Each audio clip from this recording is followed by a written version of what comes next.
नमस्कार आप सभी को। आज की जो सिचुएशन है उसे देखते हुए दिमाग में बहुत सी चीज़ें चलती हैं।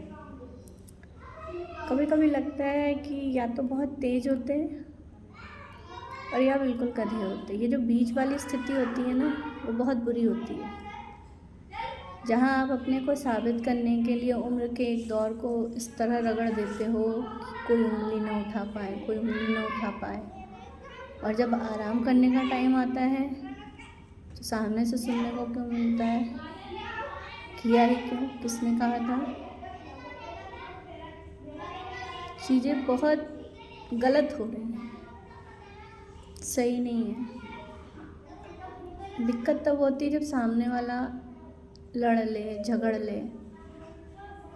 लेकिन कुछ ऐसे होते हैं जो जिनकी बात कहो तो वो कोई सुनता ही नहीं, समझता ही नहीं, या ये कह सकते हैं कि वो अगला भी अपने आप में परेशान है, क्योंकि आज के टाइम में तो सभी परेशान हैं, अपना दुख दिखता है। लेकिन ओवरऑल ये कहना चाहेंगे कि शायद हम वो आखिरी पीढ़ी हैं जिन्होंने अपने माँ बाप के सामने अपने आप को साबित करने में लगा दिया। चीज़ें बुरी लगती थी लेकिन बोल नहीं सकते, क्योंकि भाई संस्कार है। और समय जाते जाते आज हम उस पड़ाव पे आ गए कि जहाँ हमारे बच्चे ही हमसे कहते हैं आपने ये क्यों किया, आपने किया है तो आप जानो। और बच्चों की छोड़िए, घर परिवार में भी वही चीज़ें हैं, अगला करा है तो क्या हम भी करें। तो ये समझ में नहीं आता कि हमारी ज़िंदगी कहाँ गई। और आदत कुछ ऐसी बन चुकी है कि आज भी अपने आप को साबित करने में ही लगे रहते हैं कि भैया हम सही हैं, हमसे गलती ना हो जाए, हमसे कुछ गलत ना हो। तो चीज़ें बहुत बिगड़ गई हैं।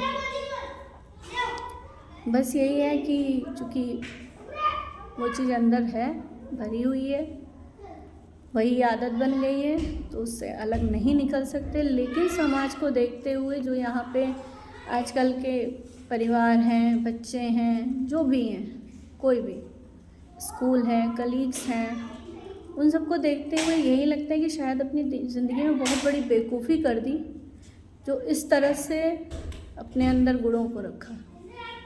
वो अच्छे होते हैं जो ये कह देते हमें नहीं आता, लेकिन हम लोगों ने कभी ना कहना नहीं सीखा कि हमें नहीं आता। कोशिश की, सारी की, लेकिन अभी क्या है, आता भी है तो लोग कह देते हैं हमें नहीं आता। और हम आज भी इसी में मरे जा रहे हैं कि अरे हम कर लेंगे, आप मत परेशान होइए, हम कर लेंगे। लेकिन उसके एवरेज में जो हम परेशान हो रहे हैं उसको कौन देखेगा? उसको कोई नहीं देखेगा। एक लाइन थी कि रोटी बना के रोटी कमाने के लिए निकलना बहुत मुश्किल है, तो वो वाकई मुश्किल है। और ऐसा नहीं कि ये सिर्फ मेरी कहानी है, ये मेरे एज ग्रुप की, मेरे टाइम पीरियड की मोस्टली लेडीज़ की यही कहानी है। उनकी नहीं है जो उज्जड हो करके उन्होंने रिप्लाई कर दिया। हम सिर्फ बनाने में लगे रहे और बनाते बनाते खुद कब बिखर गए पता ही नहीं पड़ा। पहले अपने बड़ों के लिए खुद को साबित करना है, साबित करना है, साबित करना है। अब अपने बच्चों के लिए, अब उनको बनाना है, अब उनको बनाना है, अब उनको बनाना है। तो शरीर तो जो थका है, मन उससे ज़्यादा थका है। वीडियो रिकॉर्ड करने का कारण सिर्फ इतना है कि बहुत सी बातें आप पहले डायरी पे लिख लेते थे, अब शायद डायरी पे भी लिखने का टाइम नहीं है, क्योंकि ज़िंदगी बहुत भाग रही है। कभी कभी सोचो तो लगता है कि टाइम क्या था, अब क्या हो गया। ज़िंदगी से दुख नहीं है, ज़िंदगी से परेशान नहीं है, एक उम्मीद के साथ आज भी जी रहे हैं। लेकिन हम कहाँ हैं ये सोच करके ज़रूर दुख होता है।